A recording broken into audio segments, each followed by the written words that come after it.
Hello guys and welcome to this game. Today we're gonna talk about Qiyana mid.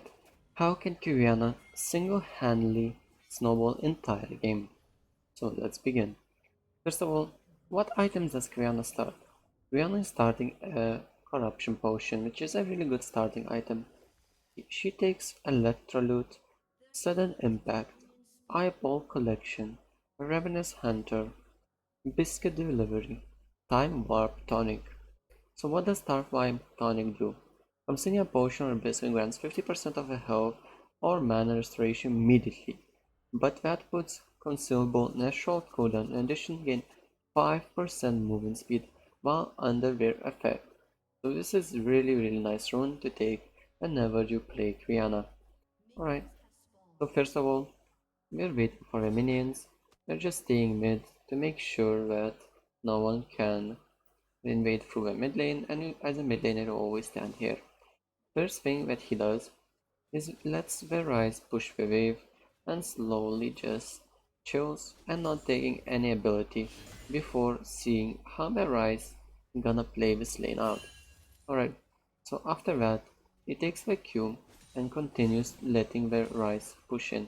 Remember guys, this is rank 12 Qiyana in EUW.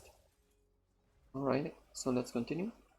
So he's giving all the lane priority to a Rice and letting the wave push in. Meanwhile, Rice is doing great jobs making the wave big and not pushing the wave really hard. So each time, like we are not gonna go for the CS, he could easily look to punish on every single CS.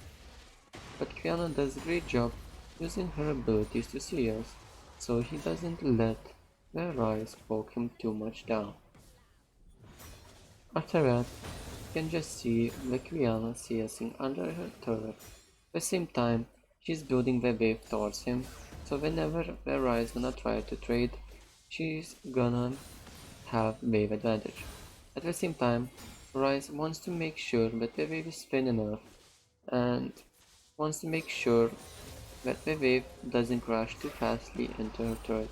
At the same time, Qiyana wants to stand in the side where she put it by vision, and it's a really important factor whenever you're overextended like this. You need to put a ward somewhere in the bush, at the same time play around the bush that is warded by your side. Right here, Karthus gonna help the Qiyana push in the wave, but okay, so the wave is resetted and now Karthus is pinging for Qiyana to help her get another Scuttle Crack. After Qiyana spots out the Graves being on the Krugs, and knowing that the Graves did full clear because he's at the Krugs, she can play a little bit more aggressive, and playing towards bot side at the same time, knowing where the enemy jungler is.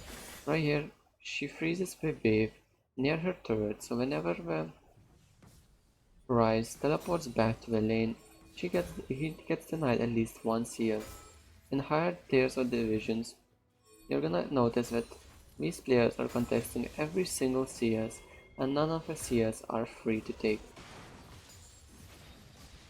Right now, Rihanna is trying to look for a trade mid, but at the same time, she fails to trade with him because Rice got proc of his phase rush, which increases his movement speed after he uses 3 consistent abilities.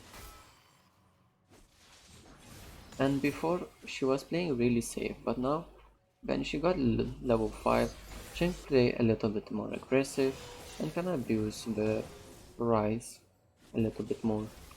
But the problem is, the Rise doesn't allow that to do by a really good wave management and making sure that Qiyana doesn't get a free lane just like that. Right here, Qiyana goes back because it's a cannon wave and it's the best time to back, but sadly, Rise wave clear is too big, so it would be a good time to back. At the same time, she couldn't back because the Rise are pushing way too fast. So she stayed for a wave, thinking enemy allies that the Rise is probably roaming bot, but the allies did not care even at this high stage of the game. Because The allies knew that we were safe from their eyes, even if we overextended. Right here, Qiyana continues to push the mid lane and continues to pressure the mid. Meanwhile, right here, she's gonna get a free recall just because the Rise went to the bot lane. First back, she's gonna get Tiamat to match her Rise wave clear.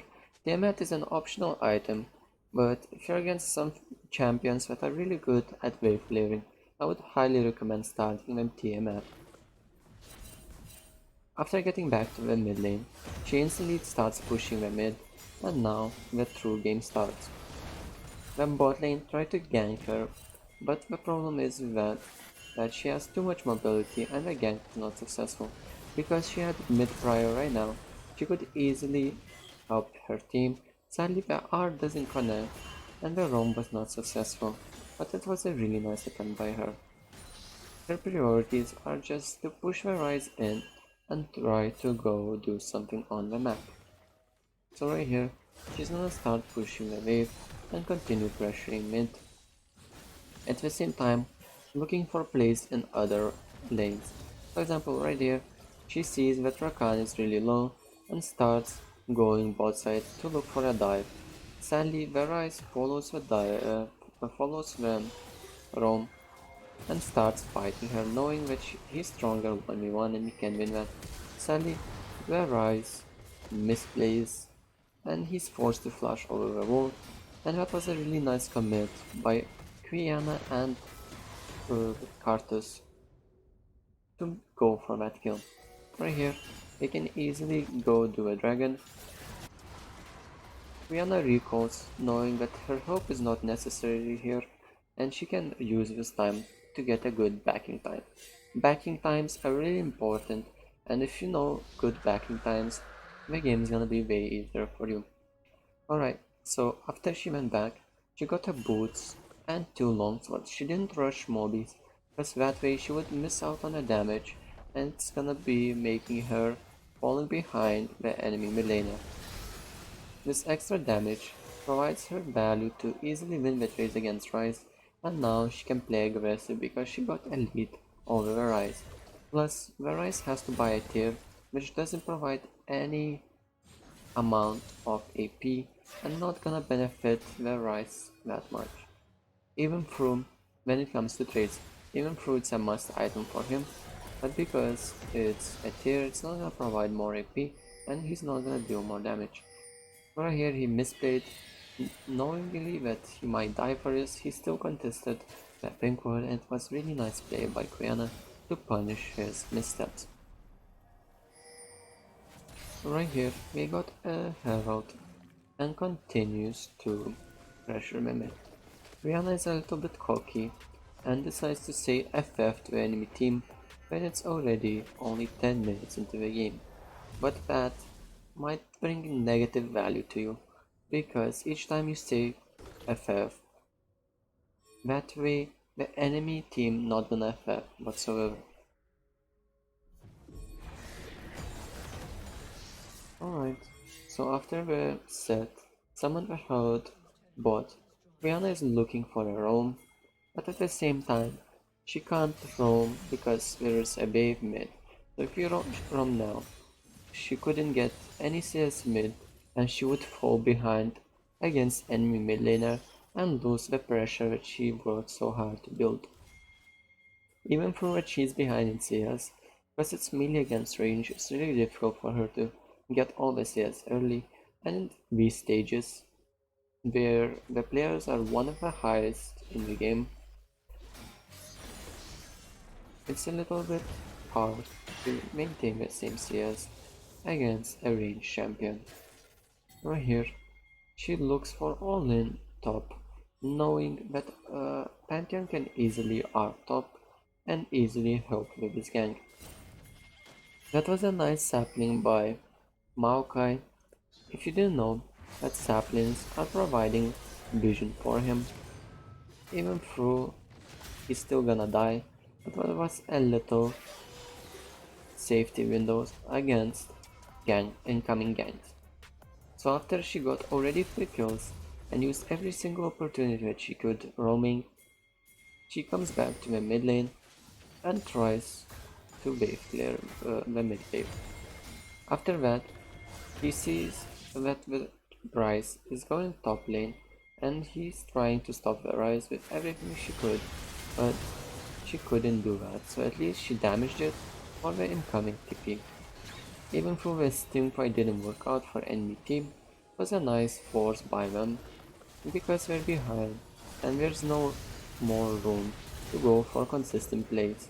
Now you need to start forcing and making sure that you're doing everything in your will to win this game, even if it's not consistent anymore.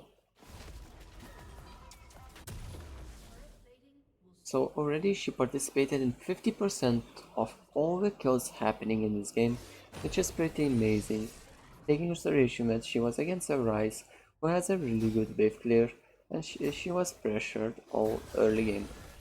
So that's about it for the early game, and in the next episode we're gonna talk about mid game. Thanks for watching and have a nice day.